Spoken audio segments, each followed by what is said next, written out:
Hello बच्चों, कैसे हो आप सब। आज हम 8th क्लास मैथ से न्यू चैप्टर स्टार्ट करेंगे। Chapter 5 data handling. Data handling, ठीक है। तो सबसे पहले डाटा क्या होता है। डाटा क्या होता है? Collection of information. किसी चीज़ की इंफॉर्मेशन को कलेक्ट करना और फिर उसको इस चैप्टर में हम ग्राफ के अकॉर्डिंग उसको हम रिप्रेजेंट करते हैं। तो सपोज कोई भी इंफॉर्मेशन, जैसे run made by a batsman in last 10 test matches, कितने उसने रन बनाए हैं बैट्समैन ने लास्ट के 10 टेस्ट मैचेस में, उसको हम डाटा कहते हैं। Height of student of class 8, बच्चों की हाइट कितनी कितनी हाइट है, उसको भी हम क्या बोलेंगे? डाटा। तो डाटा को हम रिप्रेजेंट किस फॉर्म में करते हैं? तो पहली जो फॉर्म है वो है बार ग्राफ। पहली फॉर्म क्या है? Bar graph. इसमें क्या होता है? इंफॉर्मेशन को हम पर्टिकुलर विथ, पर्टिकुलर हाइट, ठीक है, और दो रिस्पेक्टिव चीज़ों के अकॉर्डिंग उसको हम रिप्रेजेंट करते हैं in the form of graph, और उस ग्राफ को हम क्या बोलेंगे? Bar graph. बार ग्राफ आपको पहले आपने प्रीवियस क्लासेस में भी देखा होगा, इस तरीके से कुछ होता है, ठीक है।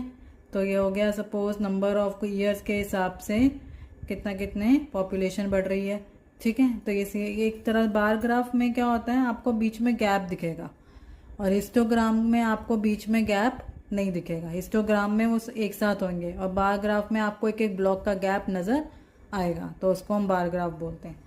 Double bar graph. Double bar graph मतलब जिसमें दो चीज़ों की इंफॉर्मेशन एक साथ हो रही होगी, two sets of data simultaneously, एक साथ, ठीक है। इसमें हम कंपैरिजन को यूज़ करने के लिए, कौन कितने मार्क्स लेकर आता है उसमें यूज़ करने के लिए, सपोज यहाँ पे कुछ दो बच्चों के हमने मार्क्स डिस्प्ले कर दिए, ठीक है, math, science, social science, English, और ये उस बच्चों के मार्क्स हैं। तो ये अलग बच्चे के मार्क्स हैं और ये अलग बच्चे के मार्क्स हैं, ठीक है। तो ये मैंने एग्जाम्पल के तौर में आपको एक बना के दिखाया है कि किस तरीके से आप ग्राफ को डिस्टिंग्विश कर सकते हैं। तो इसको हम बोलेंगे double graph, double bar graph, क्योंकि इसमें देखो गैप है इसलिए ये बार ग्राफ है, और डबल है इसलिए इसको हम बोलेंगे डबल बार ग्राफ, ठीक है।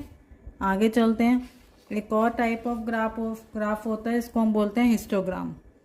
हिस्टोग्राम में हम जो रिप्रेजेंट करते हैं वो क्लास, इंटरवल और फ्रीक्वेंसी। मैं अभी आगे आपको निकालने सिखाऊंगी क्या होती है क्लास, इंटरवल और क्या होती है फ्रीक्वेंसी। उसके अकॉर्डिंग जो हम ग्राफ बनता है उसको हम क्या बोलते हैं? हिस्टोग्राम, ठीक है। तो ये हमारा हिस्टोग्राम का ग्राफ है, ठीक है। हिस्टोग्राम में मैंने आपको बताया था गैप नहीं होता, एक साथ होता है। बार ग्राफ और हिस्टोग्राम में यही डिफरेंस है कि बार ग्राफ में आपको गैप नज़र आएगा ब्लॉक का, हिस्टोग्राम में आपको कॉन्टिन्यूस नज़र आएंगे, ठीक है। हम ये एक एरो बनाते हैं, इस एरो का मतलब होता है